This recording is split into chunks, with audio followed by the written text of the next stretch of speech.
Look, I opened this jar of rotten baby food, and well, a butterfly came out. I would say flaming, just sizzling. Sizzling, okay. All right. Welcome to the Comedians and Elevators podcast. I've got my guest, Ileana Vasquez. Ileana, say hi, introduce yourself, and tell us a little bit about yourself. Hi, I'm Ileana Vasquez. I'm a writer, director, producer. I'm also founder of Ileana Productions. And I'm currently developing a slate and in advanced development with an action thriller that I'm actually. Very cool. Very cool. What do you mean by slate? I'm unfamiliar with the term. Slate is like 5 to 6 projects that are in script form and are in development. So Got it. So it's like a whole kind of a grouping of work. exactly. All Yes. right. Very cool. So Well, you ready to that get started? Uh-huh. so that like once we finish this one, we can go to the next one, or getting the next one ready to jump like It's more one. efficient by looking at a Exactly. group. Yeah, Yes. definitely Yeah. makes a lot of sense. All Yeah. right. So, Elena, you ready to get started? I am. Listen, to my regular listeners, I know you don't like when at the beginning of these conversations I ask you to subscribe. None of us like it. I don't like saying it. I don't like it being in here. But it's frustrating. You know what else is frustrating? It's also frustrating when I look in the back end of the YouTube channel and I see that 56% of you that watch frequently haven't yet subscribed. And I know this because I see it in the comments section. You say things like, I didn't know I didn't subscribe. And that's actually what fuels the show. Basically, it's like you're making a donation to the show. So that's why I ask all the time, because it enables us to build and build and build. And we're going for the long term here. Hit the subscribe button and we'll continue to build this show for you. That's my promise. Thank you to all you guys that do subscribe. It means the world to me. All right. So the whole point of the podcast is to compare and contrast the comic versus the comedian. So I define the comic as any person telling funny jokes Okay. versus the comedian who's a funny person telling any joke. So, Elena, would you agree that you start as a comic and evolve into a comedian? Um, okay. Sure. Well, it's one. So, is it confusing, or do you have a contradictory way of looking at it? Well, I guess I'm comic, but I'm not really a comedian. So, Okay. So you don't think you're a funny person? um, yeah, sometimes. Okay. All right. All right. So you ready for the first question? Sure. All right. So it's about the role of persona in comedy. So how much of the comedian's voice is a character versus their real self? Um, I would say 50%. 50%. So does authenticity matter, or is illusion part of the magic? I think being authentic and with a hint of illusion. With a hint of illusion. So that's more a hint. Is that a hint suggests less than 50% though? Oh, okay. So, maybe a little more than a hint. Okay. All right. So, all right, it makes sense. So, how about punching up versus punching down? So, where do comics versus comedians stand on this, or where do they subscribe on this? I'm going to use a new word. Let's see if YouTube likes it. So, let me Uh, put it in some historical context. Did okay. a jealous medieval prince become the first comedian by killing the court jester? I would punch that down. Okay. So it's like a historical event that never occurred. Um, Not of my knowledge. Okay. All right. So would you say is the audience agreement with the comedian a form of permission or alignment? I think it's a combination of both. Okay. So it's 50-50. There's not more one than the other. Well, I think the audience first has to allow in order to align. Okay. So Yeah. that's different. So allowing is something other. So allowing Permission. is permission, right? Okay. Permission. Yeah. Okay. Um, yeah, I guess it would be the comedian's job to align before the permission, right? So it's either he's Exactly. doing his job or Yeah. he's not doing his job. And Exactly.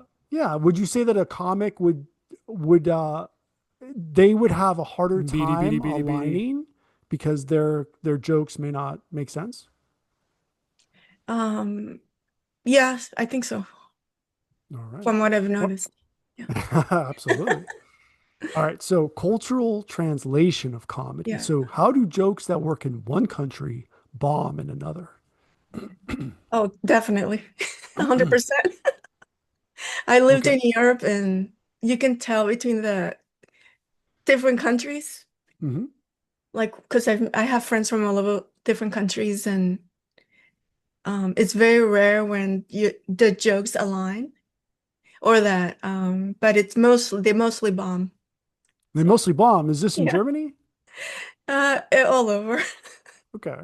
So one Okay. joke in let's say in Spain might not make sense Hmm. in France or Germany or Italy Yeah. and vice versa. Yeah. Or Absolutely. here So too. then, Yeah. or here, especially here, right? Because we Yeah. have a different Yeah. style.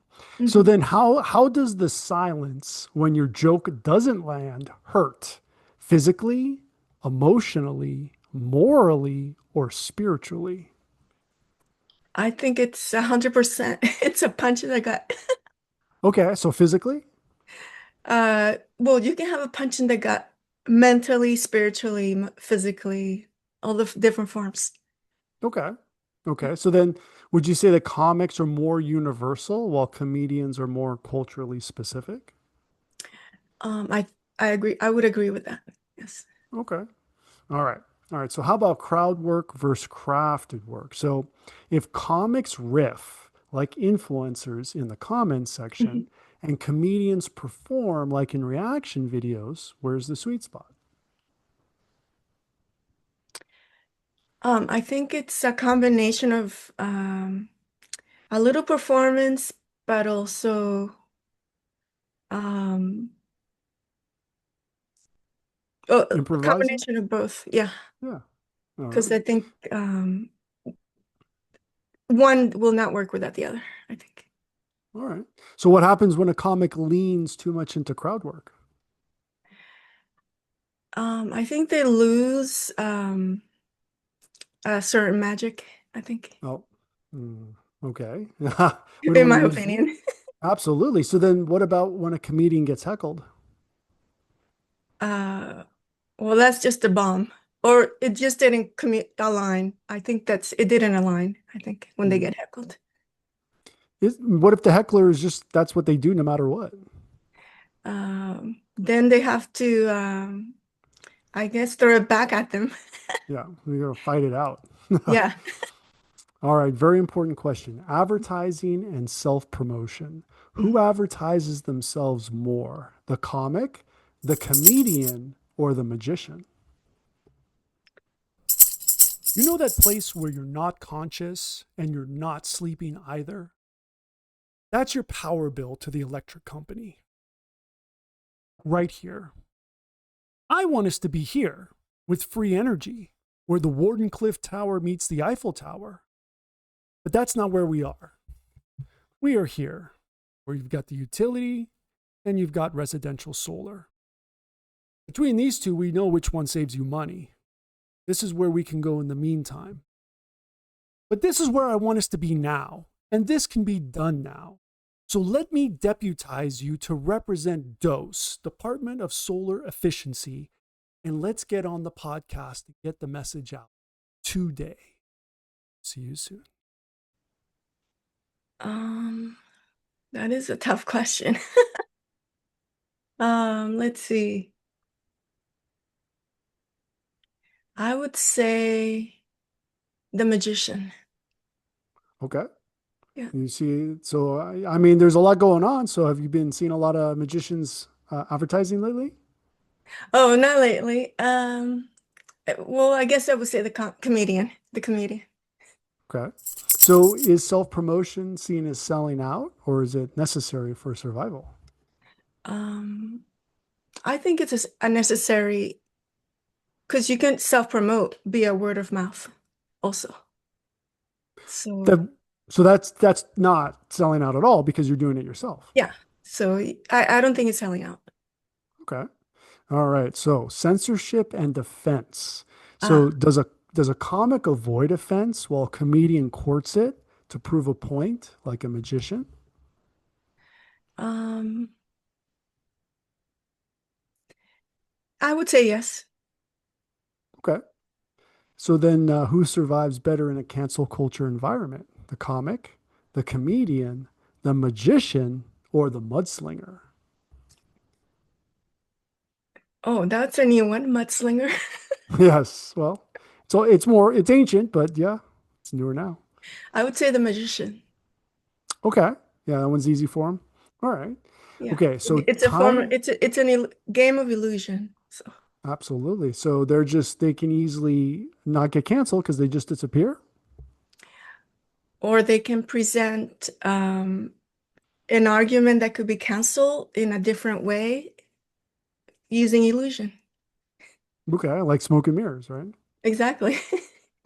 All right. So timing and delivery, is it a science or an art? Timing and delivery. I think it is an art. Okay. So do comics rely more on structure and comedians more on rhythm and emotion? Comics and comedians. I would say yes. I would agree with that. Yep. Mhm. All right. So laughter versus applause. So are comics chasing laughs and comedians chasing applause breaks or a primetime Emmy that validate the message?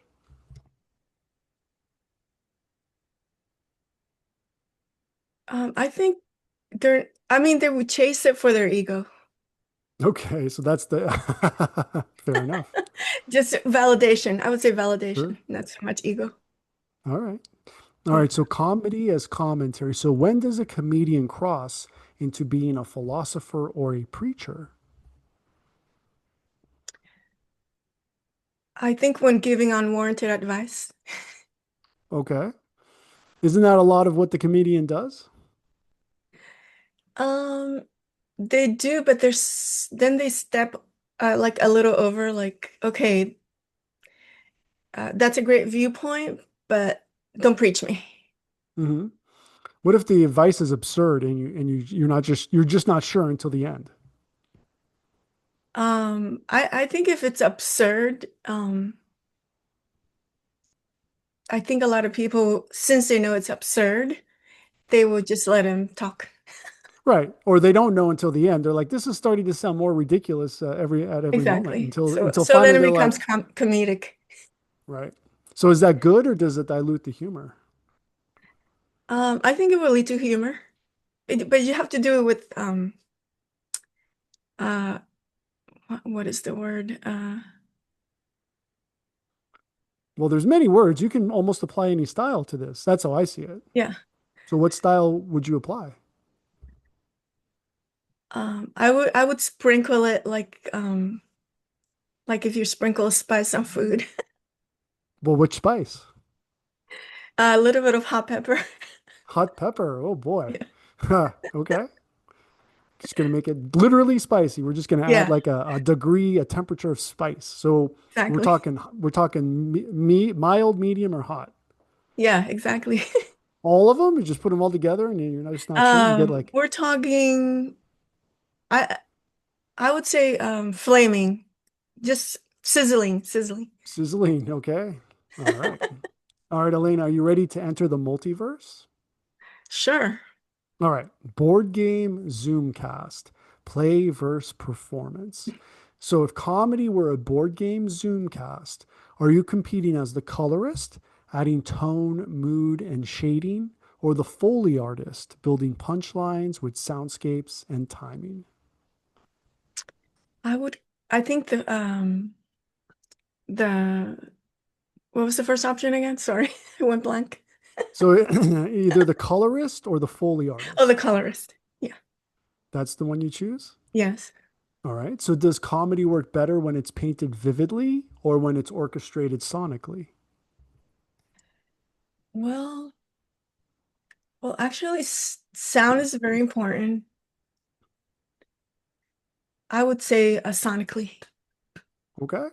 So you're doing one, you're going to choose visual, and then, but you think that sound works better. So there's like the contrast here, There is right? because I realized I'm thinking about film. Like you can have amazing visuals and acting, but if you don't have amazing sound, Hmm. I mean, silent film, the acting and the action did the trick.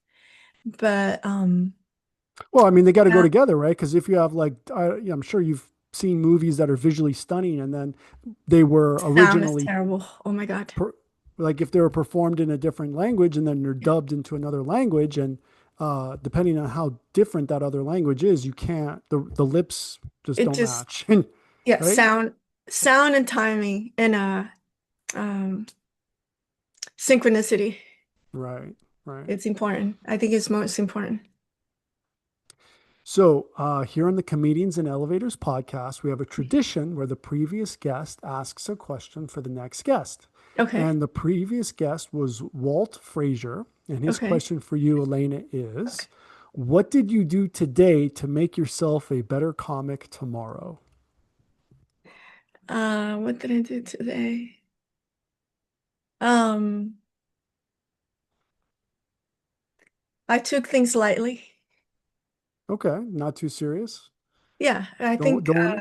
a dash of not too serious and everything you do is the best. Fair enough. Fair enough. All right, last question. Legacy. Who gets remembered? Will the comics Tight Five survive time, or will the comedian's cultural point of view be more timeless?